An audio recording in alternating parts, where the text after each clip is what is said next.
What does Content Connect Africa do? What do you guys do? So Content Connect Africa started as a content aggregator, and we supply content to a lot of the networks on the continent and other new digital companies, be that iTunes or Spotify. But our main focus is supplying content to the network operators around the continent. And the reason why we went into the business was because it was such a great opportunity for artists to speak directly to the consumer.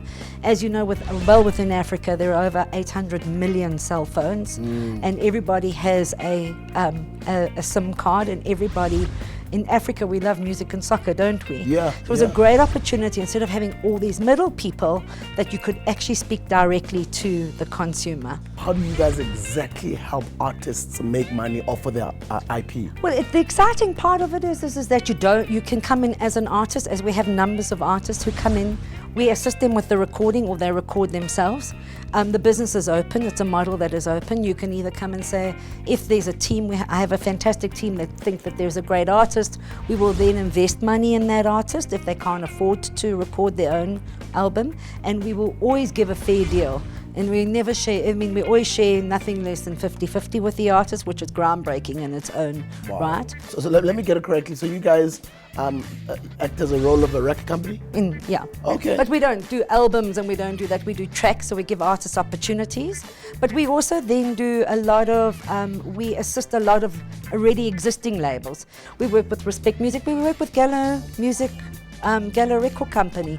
What we do is we open up a conduit, and we go into the various clients that we have, specifically the networks, and we provide an opportunity for that music to get onto the networks and directly to the customers, the consumers. So when you're saying the networks, you're talking about the cell phone companies? The cell phone companies. Okay. They're not our only clients, but they certainly have the biggest captive market as far as talking directly to the consumer. Okay. So the artists can be on iTunes with us, Spotify, YouTube, the networks. Basically what happens is that they come in, they give us ideas, we go and we present marketing ideas, and very often, as you know, some of the networks across the continent have brand ambassadors, so there's endorsement deals done, but the artists continue to earn through their downloads. Okay. And what it is that they also get codes, and they send the codes to their fan base, and the fans download the content,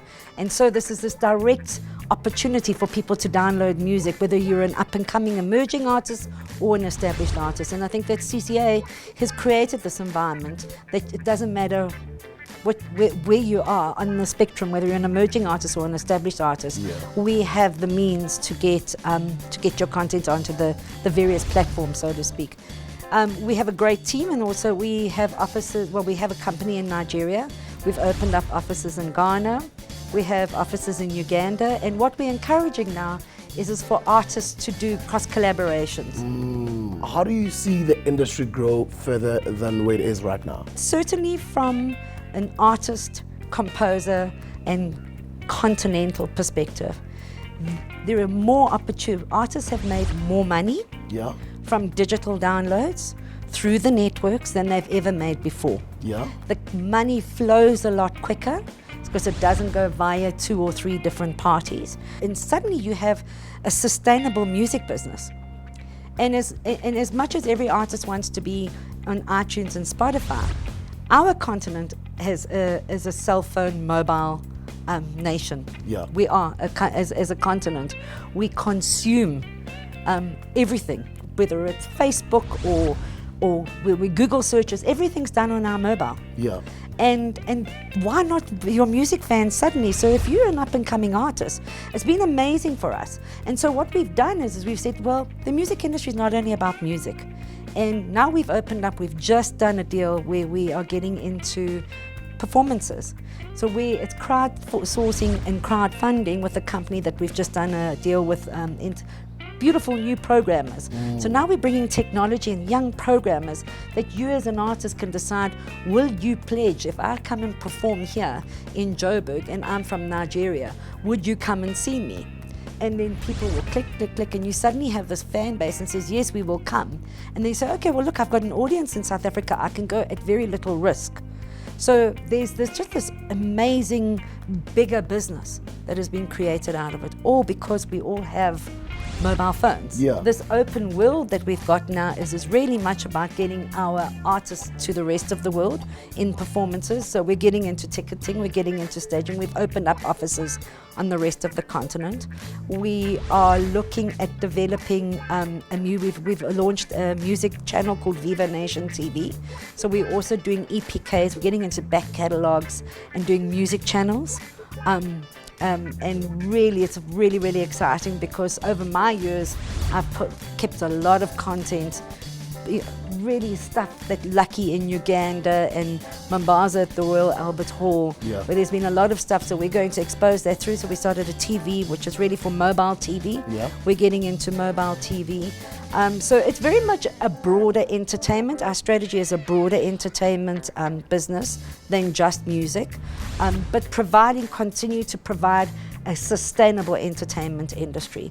Basically, it's a very simple, come to the offices, meet the team. There's a great team here that understands the need for getting the music up quickly. We can do a deal. There's 24-hour ingestion.